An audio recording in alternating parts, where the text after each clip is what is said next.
जादुई राखी। गांव में करिश्मा नाम की एक छोटी सी बच्ची रहा करती थी। करिश्मा के माँ बाप का बचपन में ही देहांत हो चुका था और करिश्मा गांव के मंदिर के पास रहा करती थी। गांव के कुछ लोग उसे 2 वक्त का खाना दे दिया करते थे और मंदिर के पुजारी जी ने उसके मंदिर में रहने और सोने की व्यवस्था कर दी थी। अरे करिश्मा बेटा, आज सुबह से इतनी उदास क्यों बैठी हो? क्या बात है बेटा? कोई बात नहीं काका, रक्षाबंधन का त्योहार आ रहा है। सब लोग अपने भाई को राखी बांधेंगे, लेकिन मैं तो दुनिया में बिल्कुल अकेली हूँ। अरे बेटा, चिंता क्यों करती हो? जिसका कोई नहीं होता उसका भगवान होता है। ऊपर वाला है ना, वो तुम्हारी मदद जरूर करेगा। लेकिन भगवान असल में थोड़ी ना होते काका, भला वो मेरी मदद कैसे करेंगे? अरे बिटिया, ऐसे नहीं कहते। भगवान तो सब जगह होते हैं और देखना, वो तुम्हारी मदद भी जरूर करेंगे। पुजारी जी के जाने के बाद करिश्मा उदास होकर मंदिर की सीढ़ियों पर बैठ गई। उसे कुछ भी समझ में नहीं आ रहा था। तभी कुछ देर बाद मंदिर में एक साधु आते हैं। क्या बात है बेटा, तुम ऐसे चुपचाप क्यों बैठी हो? क्योंकि मैं बहुत उदास हूँ। इस दुनिया में मेरा कोई नहीं, मैं बिल्कुल अकेली हूँ। अरे तुम्हें उदास होने की कोई जरूरत नहीं है। ये देखो, मेरे पास एक बहुत सुंदर फूल है। तुम इसमें धागा पिरोकर भगवान के हाथ पर राखी की तरह बांध देना।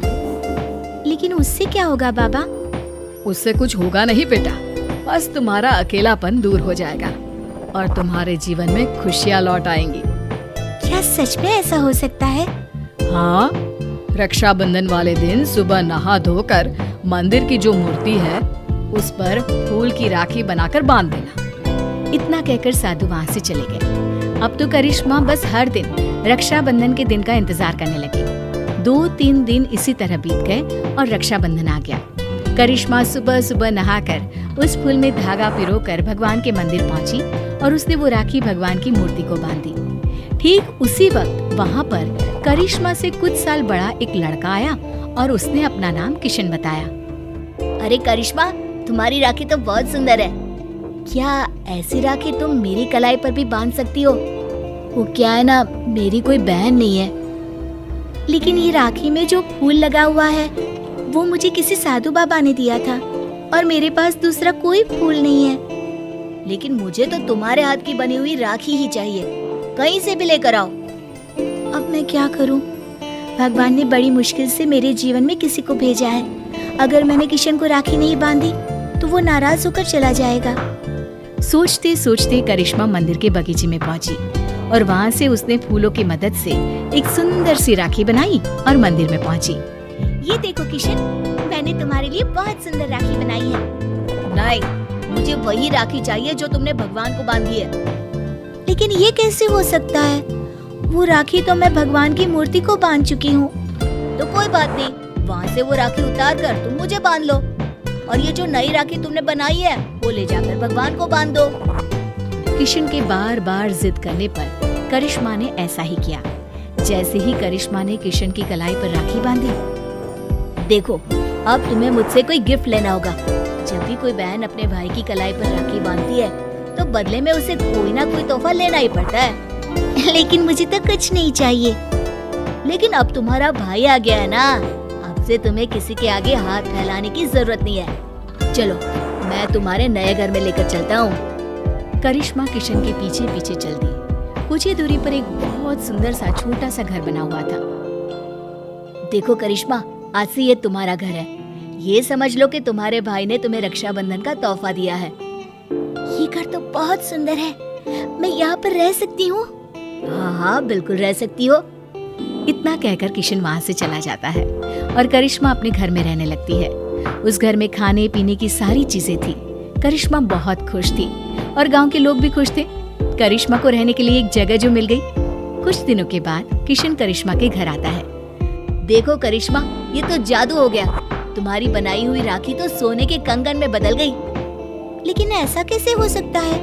मैंने जो राखी बांधी थी वो तो एक साधारण सा फूल था। नहीं करिश्मा, वो कोई साधारण फूल नहीं था। अगर ऐसा होता तो वो सोने का कंगन नहीं बन जाता। लगता है ये साधु बाबा का ही जादू है।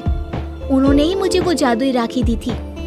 लेकिन मैं सोने के कंगन का क्या करूँगा? तुम इसे अपने पास रख लो, ये मेरे किसी काम का नहीं। किशन वो सोने का कंगन करिश्मा को देकर वापस चला जाता है। करिश्मा सोच में पड़ जाती है कि आखिर वो सोने के कंगन का क्या करे। तभी उसके दिमाग में एक तरकीब सूझती है। करिश्मा सोने की कंगन को बेचकर पैसे ले आती है और उन पैसों से उसने राखी बनाने का सामान खरीद लिया। इस तरह उसने अपनी एक राखी की दुकान खोली। अरे वाह करिश्मा, तुम्हारी राखी तो बहुत सुंदर है। सारी राखियाँ मैं खुद अपने हाथ से बनाती हूँ और ये ज्यादा महंगी भी नहीं है। हाँ, ये बात तो बिल्कुल सच है। तुम्हारी राखी बहुत सस्ती और सुंदर है। सही कह रहे हो भाई। करिश्मा की बनाई हुई राखियाँ इतनी खूबसूरत होती है कि हम जिसे भी देते हैं वो खुश हो जाते हैं। अब दूर दूर से लोग करिश्मा की बनाई हुई राखियां खरीदने आने लगे और करिश्मा की राखियों की दुकान बहुत अच्छी चल पड़ी। एक दिन फिर से किशन लौट कर आता है। करिश्मा, मैं तुम्हें एक बात बताना चाहता था। हाँ बताओ ना भैया, क्या बात है? देखो करिश्मा, मैं उन साधु बाबा का ही एक शिष्य हूँ और उन्होंने ही मुझे तुम्हारे पास भेजा था।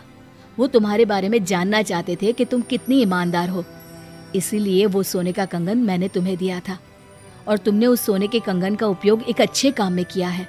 इसलिए साधु बाबा और मैं, हम दोनों ही तुमसे बहुत खुश हैं और हम दोनों का आशीर्वाद तुम्हारे साथ है। अब आने वाले जीवन में तुम्हें किसी भी प्रकार की परेशानी का सामना नहीं करना पड़ेगा। किशन भैया, तुम्हारे जैसा भाई और साधु बाबा जैसे गुरु पाकर मेरा तो जीवन ही सफल हो गया। मेरी मदद करने के लिए बहुत बहुत धन्यवाद। आपकी दी हुई जादुई राखी ने सच में मेरा जीवन बदल दिया।